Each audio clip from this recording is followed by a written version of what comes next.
नमस्कार, मैं हूं हंसा वैष्णव और आप देख रहे हैं एलएनवी टीवी न्यूज। आइए डालते हैं एक नज़र दमोह की खास खबरों पर।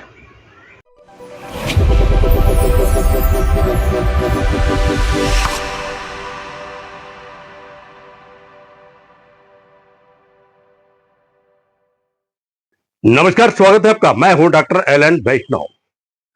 नगर पालिका परिषद लगातार विवादों में बनी हुई है। सत्ता पक्ष जहां एक ओर अपने आप को सही बता रहा है, तो वहीं दूसरी ओर विपक्ष गंभीर आरोप लगा रहा है। और इसी विषय को लेकर एक बैठक में जोरदार हंगामा 2 दिन पूर्व हुआ था। बैठक आज 27 फरवरी को आहूत की गई थी। जो पिछली बैठक थी, उस बैठक में हुए हंगामे को देखते हुए जहां पुलिस प्रशासन ने पुलिस की तैनाती कर दी थी, हंगामे की स्थिति को देखते हुए लगातार प्रशासन सजग दिखलाई दे रहा था।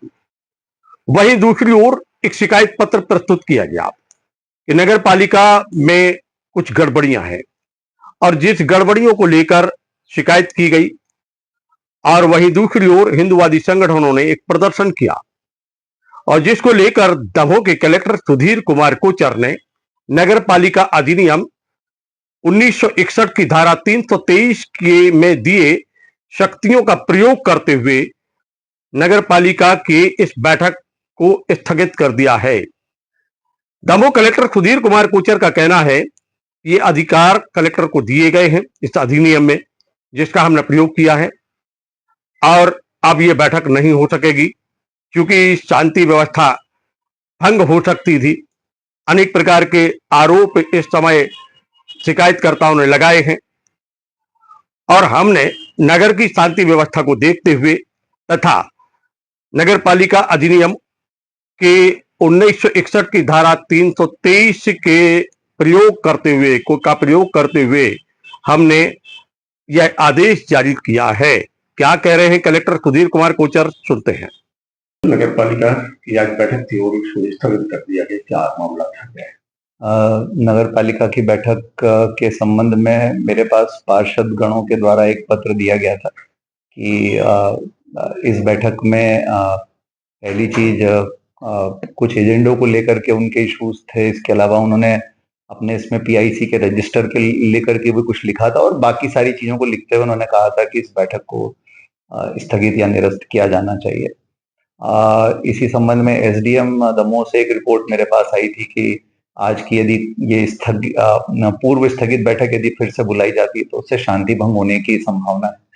नगर पालिका अधिनियम की धारा 323 में कलेक्टर को ये शक्तियां प्राप्त हैं कि यदि मान लीजिए किसी बैठक या किसी परिषद के प्रस्ताव से या किसी आदेश से राज्य सरकार के द्वारा सक्षम प्राधिकारी जो कि कलेक्टर है, उनको ऐसा समाधान होता है कि इससे शांति भंग हो सकती है, तो इस प्रक्रिया को वो निलंबित कर सकते हैं।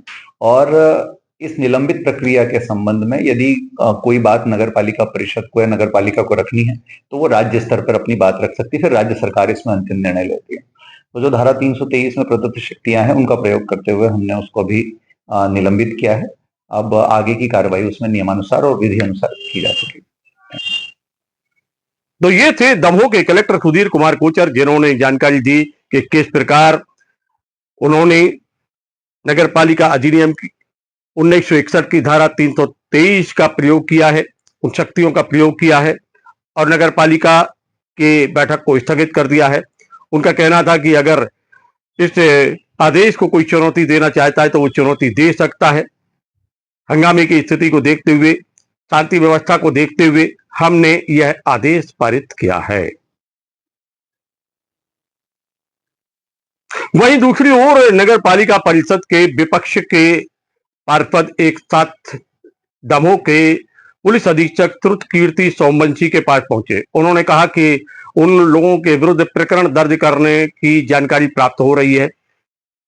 जो कुछ हुआ है वह हम लोगों ने जानबूझ के नहीं किया है। नगर पालिका में एक जनप्रतिनिधि होने के नाते हम लोगों ने वह जानकारी चाहिए थी जो पार्षद मांग सकते हैं।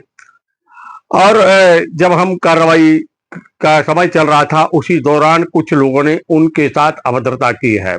पुलिस मामले की जांच करे और जांच जब होगी तो उसमें दूध का दूध और पानी का पानी हो जाएगा। ऐसा कहना था उन पार्षदों का, उन लोगों का जो एक शिकायत पत्र लेकर दमोह के पुलिस अधीक्षक त्रुत कीर्ति सोमवंशी के पास पहुंचे हुए थे।